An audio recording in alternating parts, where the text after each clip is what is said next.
రైతులందరికీ నమస్కారం. సో మనం వచ్చేసి ప్రజెంట్ బంతి యొక్క విశేషాలు తెలుసుకుందాము. బంతి అనేది మనము క్రూషియల్ టైం ఏంటంటే మనకు ఎప్పుడైతే టార్గెట్ అంటే దసరా, దీపావళి ఎప్పుడున్నాయో వాటికి టార్గెట్ పెట్టుకొని మనము ఆ బంతిని సాగు చేసుకుంటూ ఉంటాము.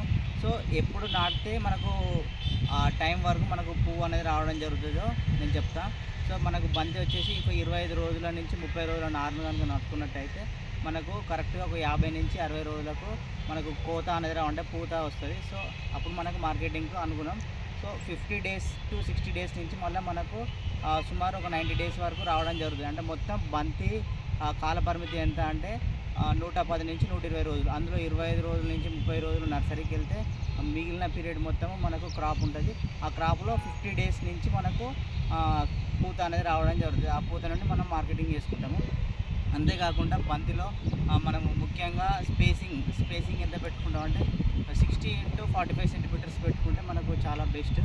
బంతిలో సాగు చేసే రకాలు ఏంటి అంటే మనకు వచ్చేసి ఆఫ్రికన్ రకాలను ఎక్కువగా సాగు చేసుకోవాలి. మనకు ఫ్రెంచ్ రకాలు కూడా ఉంటాయి, కానీ ఆఫ్రికన్ రకాలు ఏంటంటే సుమారు ఒక 110 నుంచి 120 సెంటీమీటర్ల ఎత్తు వరకు పెరిగి మనకు పువ్వు కూడా చాలా సైజు రావడం జరుగుతుంది. అదే మన ఈ ఫ్రెంచ్ బంతి ఏంటంటే చిన్నగా అంటే 50 to 60 సెంటీమీటర్స్ ఉంటుంది. అలాగే పువ్వు యొక్క దిగుబడి కూడా తక్కువగా ఉంటుంది. దాన్నే మన తెలుగులో దాన్ని ఏమంటారంటే తుర్క బంతి అని కూడా అనడం జరుగుతుంది. సో ప్రజెంట్ మనకు బంతిలో వచ్చే పెస్ట్ అండ్ డిసీజెస్ ఏందో కూడా తెలుసుకుందాం. బంతిలో మనకు ముఖ్యంగా వచ్చేసి పురుగులు ఏంటి అంటే మనకి సకింగ్ పెస్ట్ అంటే రసం పీల్చే పురుగులు, నల్లి, అలాగే మనకి పిండి నల్లి ఇవి రావడం జరుగుతుంది.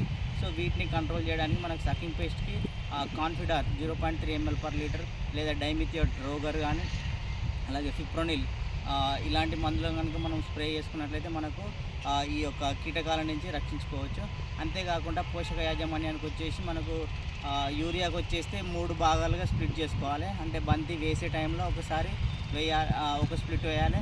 మిగిలింది మనకి ఎప్పుడైతే వేసినాక 30 రోజులు అవుతుందో అప్పుడు మనం ఒక భాగం వేసుకోవాలి. దాని తర్వాత పూత వచ్చినాక కూడా ఇంకొక భాగం వేసుకున్నట్లయితే మనకు బంతిలో అధిక దిగుబడి రావడం జరుగుతుంది. ఇంకొకటి బంతిలో మనకి ఎక్కువగా దిగుబడి రావాలంటే నాటు వేసినాక మనం ఏం చేయాలంటే 30 రోజులకి ఈ పించింగ్ అనేది చేస్తే మనకి ఏంటంటే బాగా దిగుబడి రావడం జరుగుతుంది. పించింగ్ చేయకపోతే తక్కువ పువ్వులు వచ్చేసి మనకు ఎక్కువ దిగుబడి రాకుండా ఇబ్బంది అయ్యే ఆస్కారాలు ఉంటాయి. Thank you.